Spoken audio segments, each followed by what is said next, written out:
Hello, hello tout le monde, me revoilà pour une vidéo concernant des achats de livres que j'ai fait en librairie. Donc je vais vous faire voir ça tout de suite. Alors pour commencer, je me suis acheté celui-ci, donc de Karen Font. La lumière était si parfaite aux éditions Pocket. Alors il y a une petite phrase marquée sur la couverture qui dit: Il suffit parfois d'un rien pour que la vie s'éclaire. Je vais vous lire le résumé. Alors, comment sa vie a-t-elle pu lui échapper à ce point? Devenue mère au foyer à la naissance de ses enfants, Meg fait face aujourd'hui à une ado en crise qu'elle ne reconnaît plus.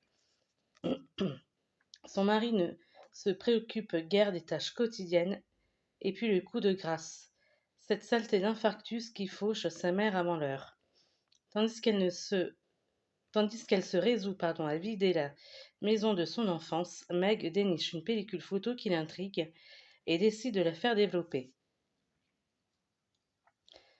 Rien ne pouvait la préparer à la série de clichés qu'elle découvre alors. Une révélation qui bouleversera sa vie. Partie sur les traces d'un passé maternel dont elle ignore tout, Meg ne se doute pas que c'est son avenir qu'elle est en train de reprendre en main. Voilà. Alors ensuite, je me suis acheté également ce livre-là de Virginie Grimaldi, Une belle vie. Donc c'est aux éditions Flammarion. Pareil, je vais vous lire le résumé de la quatrième de couve. Emma et Agathe Delorme sont sœurs. Elles ont grandi l'une contre l'autre, mais sont pourtant très différentes.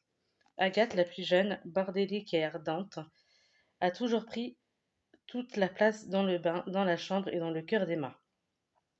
Après 5 ans d'un silence inexpliqué, Emma donne rendez-vous à Agathe dans la maison de vacances. Mima, leur grand-mère adorée, n'est plus. Il faut vider les lieux et faire le tri dans les souvenirs.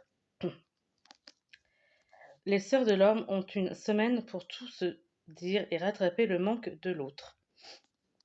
Parviendront-elles à réparer le passé? Dans la beauté de cet été au Pays basque, où leur enfance cogne à la porte, résonne la force de leur histoire. Entre rire et larmes, un roman bouleversant et irrésistible. Voilà. Hop, excusez-moi.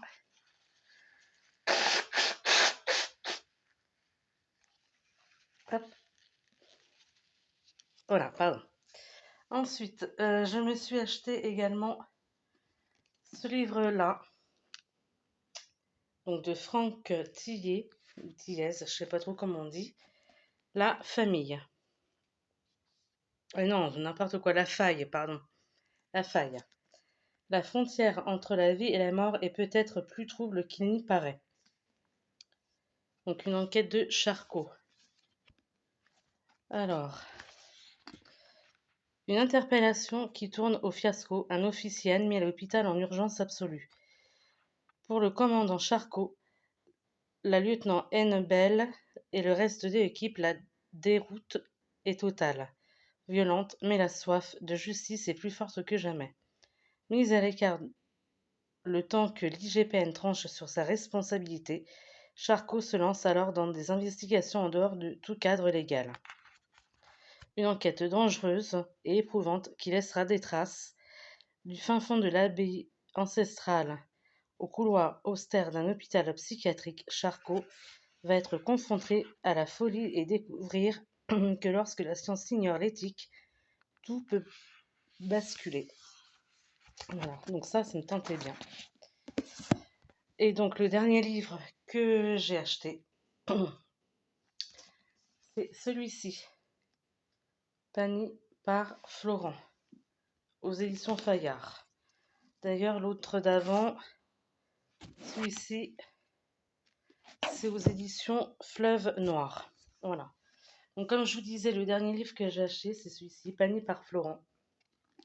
Je l'ai vu passer plusieurs fois là, sur les... Voilà. J'en ai entendu du bien. Donc je me suis dit, après tout, on va voir ce que ça donne.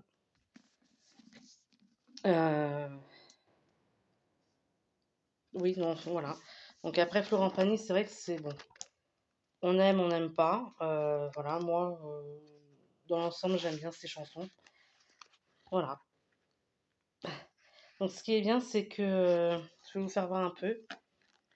Là, bon, vous voyez, il y a quand même du texte. Voilà. Mais il y a aussi quelques photos.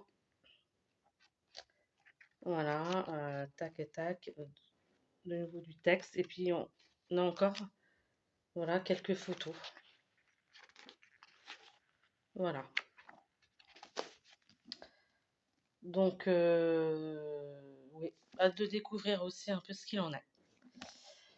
Et puis, du coup, hop, voilà, une des dames qui travaille à la librairie où je suis allée, donc du coup, pour transporter mes livres, m'a donné un petit tote bag comme ça, avec marqué le livre de poche. Donc c'est comme ça de ce côté-là. Et de l'autre côté, c'est comme ça. Donc je trouve ça franchement très pratique. Voilà.